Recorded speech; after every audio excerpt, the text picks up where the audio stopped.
Welcome back to Skyye Lyfe, everyone. We will start the video shortly.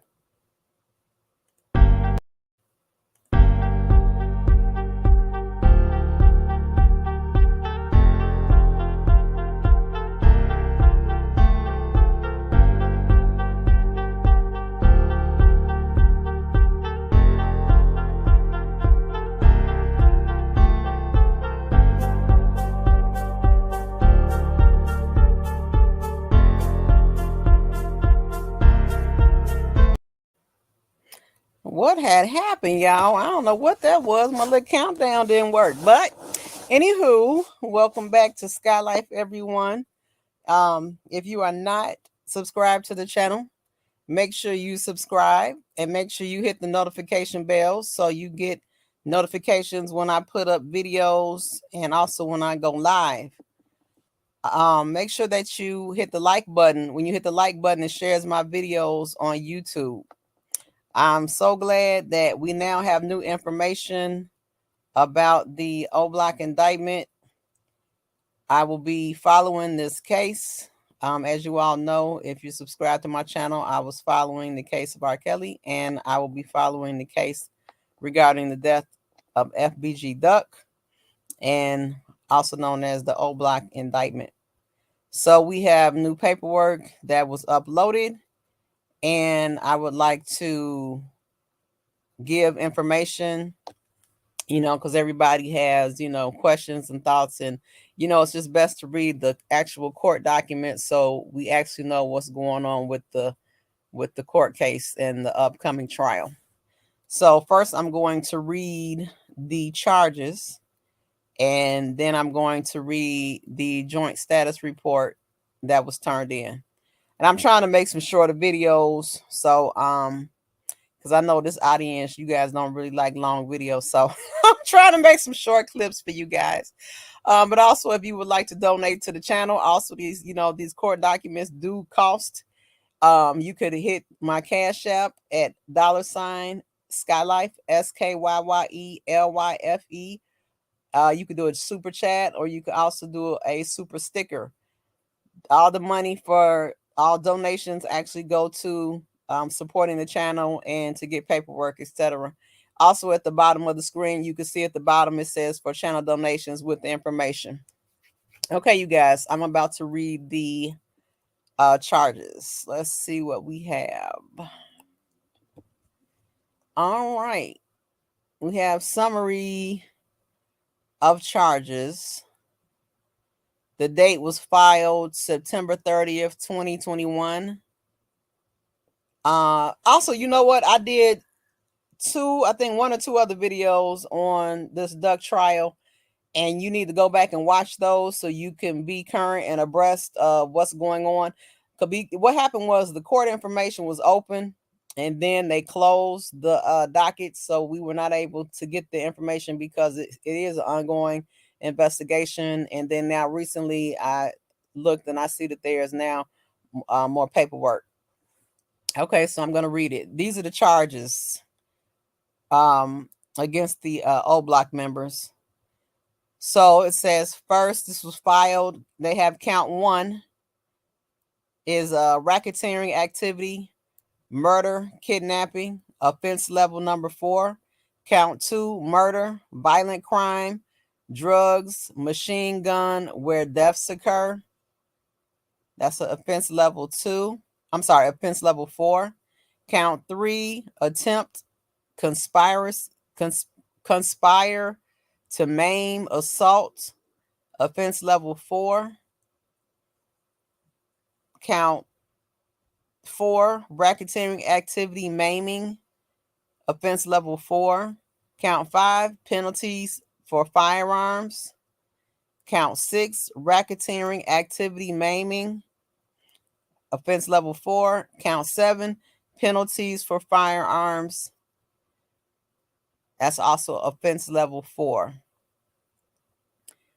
Okay, so now that I read that, I wanted to make sure you all knew the charges, because sometimes people make up their own charges like they did in the R.Kelly trial.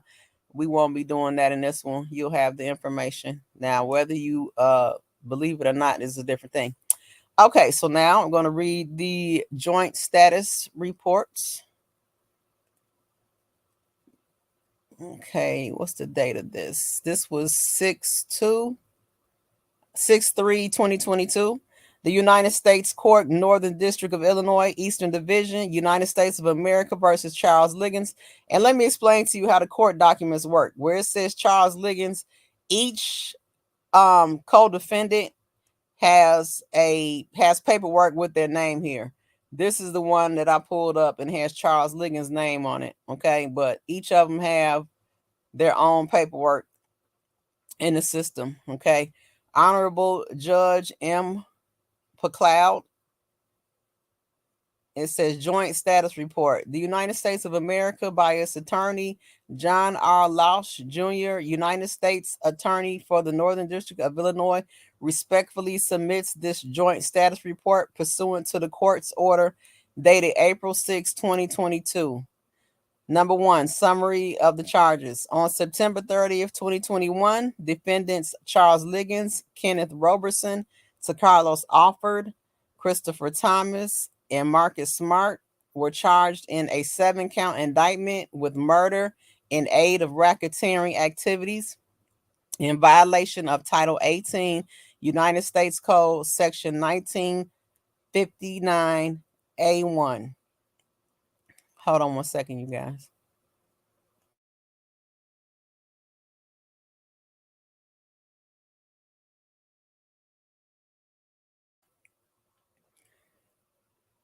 Okay. Count one. Using, carrying, brandishing, and discharging a firearm during and in relation to a crime of violence, namely murder in aid of racketeering activities and causing the death of a person through the use of the firearm in violation of Title 18 United States Code, Section 924J1. Count two, conspiracy to commit murder in aid of racketeering activities in violation of Title 18 United States Code, Section 1959A5. Count three, assault with a deadly weapon in aid of racketeering activities in violation of Title 18 United States Code, Section 1959A3. Counts 4 through 6, and using, carrying, brandishing, and discharging a firearm during and in relation to a crime of violence, namely assault with a deadly weapon in aid of racketeering activities in violation of Title 18 United States Code, Section 924C1A, counts 5 and 7, CR1. Number two, progress of discovery. The government made an initial discovery production to the defendants on October 28, 2021, followed by additional discovery productions to the defendants on March 7th, 2022 and April 4th, 2022. Now, when you look at that right there, you guys, that lets them know discovery is basically the information that the state's attorney and the investigators are finding to support their case. So it's basically the information of what they have against the co-defendants. So they're saying right now they gave them discovery on October 28th, 2021. Then that means they later continued investigating or had to, get the paperwork together and gave them some more March 7th, 2022, and then did more investigation possibly, and then gave them the paperwork, more paperwork and discovery on April 4th, 2022. Defendants and their counsel are still reviewing the discovery productions, 2 of which were large productions. So they basically saying right here, it was a lot. They gave them a whole bunch of discovery, okay, that they're reviewing. Due to the nature of the charges and the ongoing nature of the investigation, the government may supplement its Rule 16 discovery productions between now and the resolution of this matter. Okay, you guys, I'm not a legal smeagol. I'm not really sure what that means, but I guess it's saying may supplement its Rule 16 discovery protection. I guess to me, it sounds like it's saying that they can continue to provide discovery And as they produce it between now and the resolution of while the trial is going on during the case. That's what it sounds like to me. Don't quote me on it, I'm not sure. Number 3, request for a status conference. The government requests that the court schedule a status conference at which the government plans to seek a trial date during or after October 2023. Dang. That's still over a year out. The government has discussed this request with defense counsel. It is the government's expectation that one or more defendants will proceed to trial. Let's read that again. That might be telling. It says it is the government's expectation that one or more defendants will proceed to trial. So I guess they saying that they expecting a trial. However, somebody might, go ahead and plead guilty. But so far, they all have entered not guilty pleas.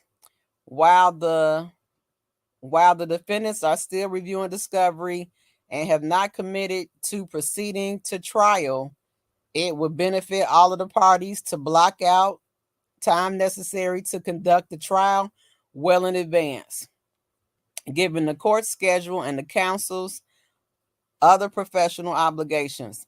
So basically, and it makes sense, they're saying that they gave them the discovery, and it says that none of the co-defendants have committed to proceeding to trial, because this is what happens, you guys. Depending on the discovery, and this is anybody who's been through the criminal system, they're going to show you the discovery basically showing you their hand. Okay, this is what we got against you. And you know how the feds are known to be. We don't know how they are, but how they're known to be. To come to you and give you the option. Either you could turn federal witness, knock some of your time off, or either you could just plead guilty and take this amount of time and not go to court. They're gonna always give options because the goal is to lock everybody up. So, and when we read this paperwork, it says right here, while the defendants are still reviewing discovery. So some of them might read that discovery and be like, they got us, y'all. They got us. They got us. You know what I'm saying? We might as well go ahead and take the plea or cop out. Or they might be like, they don't got nothing. I don't feel that this is sufficient discovery, or they got any type of evidence that's going to get me to be convicted. I'm going to trial.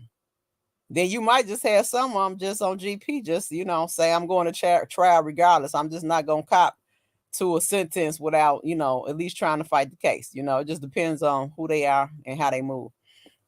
But let me continue reading. Okay. The court expects the trial will take approximately 4 to 6 weeks. After consulting with counsel for the defendants, it is the government's understanding that the earliest the parties will be prepared to proceed to trial will be October 2023. Dang! Man, y'all, they stretching this out. But I guess, with all this paperwork, people got to read it in time and all that stuff. So we'll see. All right, pretrial motions. Number 4, on October 25th, 2021, the parties jointly moved to stay pretrial. I said it right. To stay pretrial motion filing deadlines until after the capital case section within the criminal division of the Department of Justice had made a decision as to the appropriateness of seeking capital punishment as to any defendant in this case, should they be convicted on count 1 or 2 of the indictment. Wow. So as we see here, they're stating that they made a decision in regards to whether they're going to charge any defendant that gets punished for count 1 or 2 with the death penalty. And from what I recall in reading the paperwork earlier, they said that they weren't going to charge anybody with the death. Let me finish reading. Anybody with the death penalty. CR 61 on January 31st, 2022, the undersigned filed notices as to each defendant that the government will not seek the death penalty if any defendant is convicted on count 1 or 2 of the indictment at trial. Okay, you guys remember I read the counts. Count 1 and 2 was kidnapping and what was it? Kidnapping and activities. Count 1, using, carrying, brandishing, and discharging a firearm during and in relation to a crime of violence, namely murder in the aid of racketeering activities and causing death of a person through the use of a firearm. That was 1. Count 2 was conspiracy to commit murder in aid of racketeering activities in violation of Title 18. Okay. So that's count 1 or 2. So basically using a firearm and then murder and racketeering.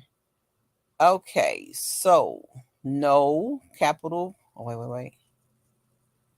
So no death penalty. Notwithstanding, given the defendants are still reviewing 2 large discovery productions, the parties request that the court not set pretrial motion filing deadlines until after the next status date, possibly the status conference that the government is requesting. Oh my God, I have problems saying that word, requesting. If you ever hear me say it funny, y'all, that's the problem. Okay. Defendants agreed to exclude time. The defendants agreed to exclude time under the Speedy Trial Act through the next court date in the interest of justice due to the complex nature of the prosecution and to allow the defendants reasonable time necessary for effective preparation of their defense to the charges. Okay, so it sounds like this is saying they waived their right to a speedy trial because they have so much discovery that they have to read through, and plus they want to make sure that their representatives / attorneys are able to prep properly for their defense. All right, the government conferred with counsel of record for the defendants in drafting this joint status report, and the counsel for defendants agreed to the submission of this joint status report. Respectfully submitted, John R. Laus Jr., United States Attorney. Okay. By Jason A. Jillian. Okay, you guys. So basically, and they're saying that there was a status report. I looked in there in the dockets, and it was the other day. However, they did it on Eastern time, and I missed it. You know, I thought it was going to be Central time. So the next status report, I'll try to catch it. But look forward to another video that I'm about to create. And thank you for subscribing to Skyye Lyfe. If you have not subscribed, make sure you do so you can get notifications on when I go live and also when I put up videos. And please hit the like button. When you hit the like button, it helps share my video. So I basically determine what I'm going to do on YouTube based on you guys putting comments or you guys communicating with me, and also the likes and reactions to the videos. Also, feel free to put comments in the bottom of the video. Tell me what you think. Tell me what you think if you feel like the Oblock guys are going to walk, or if you think they will get sentenced. You know, just give me an update on how you feel. But please be respectful. All right. Thank you for coming. Thank you for watching my video. I'll get one more up for you very soon. Have a good night.